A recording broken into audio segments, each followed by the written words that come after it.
भाई सीएनबीसी आवाज मोतीलाल ओसवाल स्टूडियोज में आप सबका स्वागत है। अब बारी है कमोडिटीज के डिटेल्ड कवरेज की, कमोडिटी राउंड अप की। और आज पहले बता देता हूं इस शो में हम लोग क्या क्या कवर करेंगे। आज करेंगे बात 87 का होगा सोना इस पर, क्रूड पर भारी ट्रंप का दाव, क्योंकि क्रूड में आया है बढ़िया सा करेक्शन, और खाने का तेल बिगाड़ेगा खेल। एडिबल ऑयल्स थोड़ा सा across the board lower level से उछलते हुए, इस सब पे डिटेल डिस्कशन होगा। और इन सब पे बात करने के लिए हमारे साथ आज होंगे Indian Boolean and jewellers association के सेक्रेटरी सुरेंद्र मेहता, सनविन ग्रुप के सीईओ संदीप बजोरिया और गंगानगर कमोडिटीज के एवीपी अमित खरे। सबका स्वागत है, थैंक यू सो मच जुड़ने के लिए। लाइए, जब सोने की चर्चा छेड़ी दी है तो सबसे पहले सोने आपकी स्क्रीन पे दिखाता हूं। इंडियन मार्केट्स और इंटरनेशनल मार्केट्स दोनों दिखाइएगा एक एक करके। भारतीय बाजारों में 85,900 के लेवल्स पर सोना इस समय आधे % के उछाल के साथ और ₹425 मजबूती के साथ ट्रेड करता हुआ, और इंटरनेशनल मार्केट्स में बढ़िया 2900 के ऊपर कंसोलिडेट करता हुआ लगातार आपको नजर आएगा। बढ़िया आधे % का इंटरनेशनल मार्केट्स में भी उछाल चल क्या रहा है। एक तो ट्रेड वॉर्स के कंसर्न एस्केलेट करते हुए अर्ली मॉर्निंग की बात होगी अपने टाइम के हिसाब से, जब ट्रंप सब इंतजार कर रहे थे रेसिप्रोकल टैरिफ्स के अनाउंसमेंट का। पिछले फ्राइडे को ट्रंप साहब जापान के प्राइम मिनिस्टर से मुलाकात कर रहे थे। उस प्रेस कॉन्फ्रेंस में उन्होंने कहा था कि मैं सब पे रेसिप्रोकल टैरिफ्स लगाऊंगा, यानी कि यूएस के प्रोडक्ट्स में जो कंट्रीज जितना टैरिफ लगाती है उतना रेसिप्रोकेट करेगा यूएस, उतनी ही इक्विवेलेंट टैरिफ्स हम लगाएंगे। और उस फ्राइडे की कॉन्फ्रेंस में कहा था कि अगले हफ्ते मैं न्यूज कॉन्फ्रेंस करके अपडेट शेयर करूंगा आप लोगों के साथ। उसके बाद संडे को उन्होंने धमकी दी थी कि मेटल पे लगा दूंगा, मेटल पे लगा दी उन्होंने, स्टील और एल्यूमिनियम पे, पर रेसिप्रोकल टैरिफ की डेट न्यूज कॉन्फ्रेंस कब होगी ये अपडेट नहीं आया था। कुछ घंटों पहले वो अपडेट आया। उनका कहना है कि 1 से 2 दिनों में मैं रेसिप्रोकल टैरिफ्स का अपडेट आप सबके साथ शेयर करूंगा। कुछ रिपोर्ट्स कह रही हैं आज पीएम मोदी से जो बायलैटरल मीटिंग्स होनी है उससे पहले शायद रेसिप्रोकल टैरिफ्स का अनाउंसमेंट ट्रंप साहब करते हुए नजर आएंगे। तो ऐसे में अनसर्टेनिटी, अनिश्चितता बढ़ रही है फिर से, और एक रीजन वो है, बड़ा रीजन जो गोल्ड में वैसे कई समय से लगातार जो गोल्ड इंच अप करता जा रहा है उसके पीछे लगातार मजबूती तूल पकड़ रही है। दूसरा, गोल्ड को आप एक और पर्सपेक्टिव रख देता हूं। कल शाम को यूएस के इक्विटी मार्केट, स्टॉक मार्केट खुलने से पहले शाम 7 बजे के आसपास इन्फ्लेशन का प्रिंट आया है। वैसे वो इन्फ्लेशन का प्रिंट हॉटर देन एक्सपेक्टेड है। जितना एक्सपेक्टेड था इन्फ्लेशन उससे ज्यादा इंच अप करता हुआ यूएस में, और बुलियन को, सोने चांदी को और खासतौर पे सोने को इन्फ्लेशन का एक बढ़िया हेज माना जाता है। तो रीजंस हैं गोल्ड के इस तरह उछाल के, गोल्ड के लगातार इंच अप करने के। Surendra Mehta sir, good afternoon. Surendra Mehta sir, Hindustan के बाजार में बढ़िया गोल्ड में लगातार उछाल बना हुआ है। आप क्या रीजंस देखते हो इस समय इस तरह के तूल जो लगातार सोना पकड़ रहा है?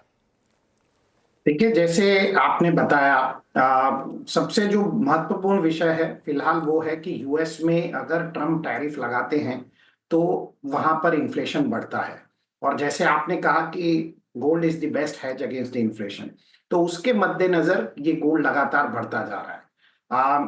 हमने पिछले कुछ समय से देखा है, जब से ट्रम्प ने अपनी गद्दी संभाली है, वो लगातार ट्रेड वॉर की बात करते हैं।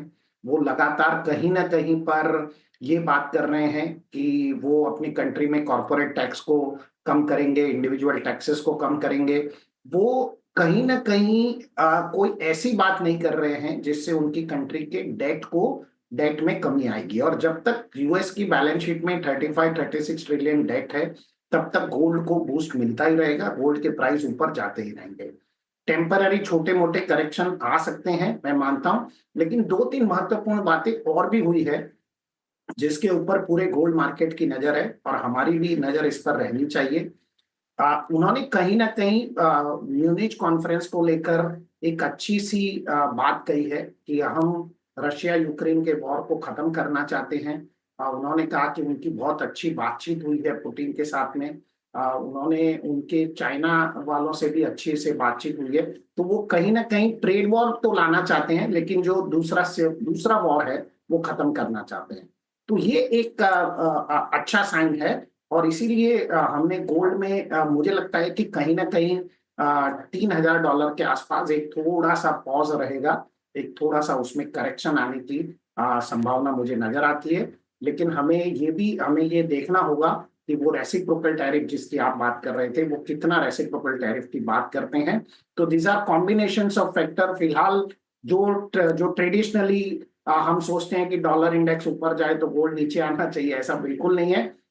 फिलहाल डॉलर इंडेक्स भी ऊपर जाता है, गोल्ड भी ऊपर जाता है। हमारी कंट्री में हमें इंडियन प्राइसेस में डबल मार है, क्योंकि हमारा जो डॉलर है वो हमारा जो रुपया है वो वीक होता जा रहा है। तो मुझे लगता है कि ये सब फैक्टर्स गोल्ड को अच्छी एक दिशा की तरफ ले जा रहे हैं। बट कहीं ना कहीं पे इसमें करेक्शन आने की मुझे उम्मीद है, नियर अबाउट 2970 से $3,000 के आसपास।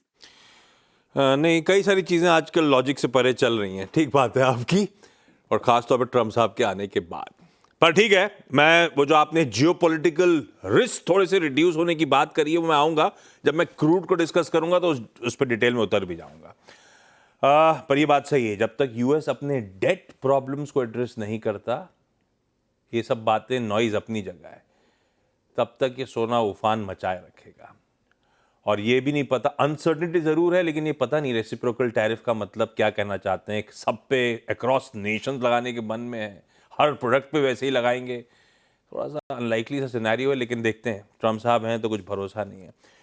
2940 $2950 प्रति ऑन्स के आसपास इंटरनेशनल मार्केट्स में। 3,000 पे आते आते नर्वसनेस आ रही है, और यही जोन्स हो सकते हैं आपको 2970 से 3,000 के आसपास हो सकता है सोना रेजिस्टेंस फेस करे और वहां से कूल ऑफ होता हुआ नजर आए, temporarily cool off. Surendra sir, temporarily कहूं, इवेंचुअली इंच अप कर रहा है। प्रोड्यूसर साहब ने जब मुझसे टीज लिखवाई बुलवाई तो कहा 87 का होगा सोना, तैयारी तो उसकी कर लूं ना? बिल्कुल। मुझे लगता है कि आपको तैयारी 87 की नहीं, बिटवीन 89 से 92 की करनी चाहिए, क्योंकि जो मेरा फर्स्ट रेजिस्टेंस जोन है गोल्ड के ऊपर, वो 3000 से $3,050 के बीच में है। और मुझे लगता है कि हम बिफोर इसके की कोई अच्छी खबर हमें दूसरे मार्केट के लिए मिले। फिलहाल तो हमें सारी बुरी खबर दूसरी मार्केट के लिए मिल रही है, तो इसी वजह से सोना ऊपर जा रहा है। और आप जानते हैं कि यदि दूसरी मार्केट अच्छा परफॉर्म नहीं करेंगे तो सोना डेफिनेटली ऊपर जाएगा। इसका खामियाजा जरूर भारतीय बाजार में ज्वेलरी मार्केट को भुगतना पड़ रहा है। यहाँ पर सेल में अच्छी खासी ड्रॉप है, लेकिन फिलहाल इन्वेस्टमेंट बाइंग बहुत जोरों पर है। और मैं समझता हूँ कि इसको रुकने के लिए सेंट्रल बैंक को बाइंग स्टॉप करनी पड़ेगी, और सेंट्रल बैंक जब सेलिंग में आएंगे तभी सोना वापस नीचे लुढ़क के आ सकता है। लेकिन तब तक, as I said, anything between 2970 to 3,000 will be वहां पे एक पहला रेजिस्टेंस है, लेकिन दूसरा रेजिस्टेंस $3,050 के ऊपर ही है।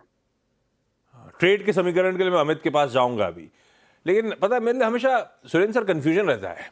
सोने के दाम बहुत उफान मचाते हैं, तेजी दिखाते हैं, तो मैं अपनी बाइंग डेफर करता हूं, या फिर इस डर से कि और तेजी आ जाएगी, जो खरीदना है फटाफट खरीद लो। इब्जा क्या नोटिस करता है आमतौर पे जब सोना इस तरह की तेजी दिखा रहा होता है, एक्चुअल ऑन ग्राउंड डिमांड होती कैसी है ज्वेलरी वगैरह की? जी देखिए, ऑन ग्राउंड डिमांड जैसे ही प्राइसेस बहुत ज्यादा एस्केलेट होते हैं तो कम हो जाती है। और फिलहाल कस्टमर जो है बहुत ही अवेयरनेस है उसके पास में। ये प्राइसेस में इनफैक्ट मार्केट में लोग पुराना सोना बेचने के लिए आ रहे हैं। यदि मान लीजिए कि हम ये कहते हैं कि सोना 90 से 92 तक हो जाएगा, तो मुझे भी लगता है कि this is a good time to sell. आप अगले 4 महीने के लिए सोना सेल करने का, यदि आपके पास फिजिकल सोना है तो आपको सेल करने की प्लानिंग करनी चाहिए, क्योंकि शायद ये प्राइसेस जो हैं ये कंटिन्यूअस तो नहीं रह सकते, क्योंकि आपको एक पिछले 2 महीनों में ऑलमोस्ट हमने लगभग $200 से ऊपर प्राइसेस को जाते हुए देखा। तो ऐसा कभी होता नहीं है, तो इसमें करेक्शन तो डेफिनेटली आएगा और हम मार्केट में भी इसका इफेक्ट देख रहे हैं। लोग पुराना सोना लेकर बेचने के लिए आ रहे हैं। जिन्होंने 60,000 65,000 में सोना खरीदा था वो अब मार्केट में आ रहा। नहीं, करेक्शन वैसे हेल्दी भी होता है लॉन्ग टर्म चाल के लिहाज से। एक तरफा मूव हमेशा कंफ्यूजिंग होता है, ठीक बात है। हो सकता है करेक्टिव फेज के आसपास आ रहे हैं हम लोग। Surendra sir, thank you so much जुड़ने के लिए। अमित, हाय, गुड आफ्टरनून।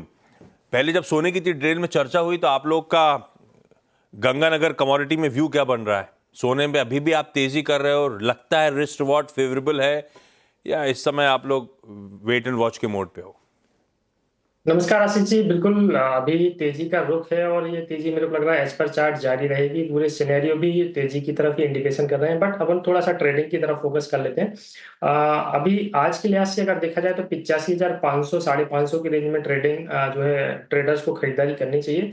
86,350 का इसका जो हाई था वो वापस फिर से मेरे को लग रहा है आज के ट्रेडिंग सेशन में टेस्ट कर सकता है। स्टॉप लॉस की अगर मैं बात करूं तो 85,200 रुपए का फॉलो करें। मूवमेंट काफी ज्यादा है तो एक प्रॉपर स्टॉप लॉस के साथ ही ट्रेडर्स को ट्रेड बनाना चाहिए। बाकी ओवरऑल देखा जाए स्ट्रक्चर तो मेरे को लग रहा है 90,700 के आसपास के भाव भी सोने में जल्दी देखने को मिलेंगे। जी आशीष जी।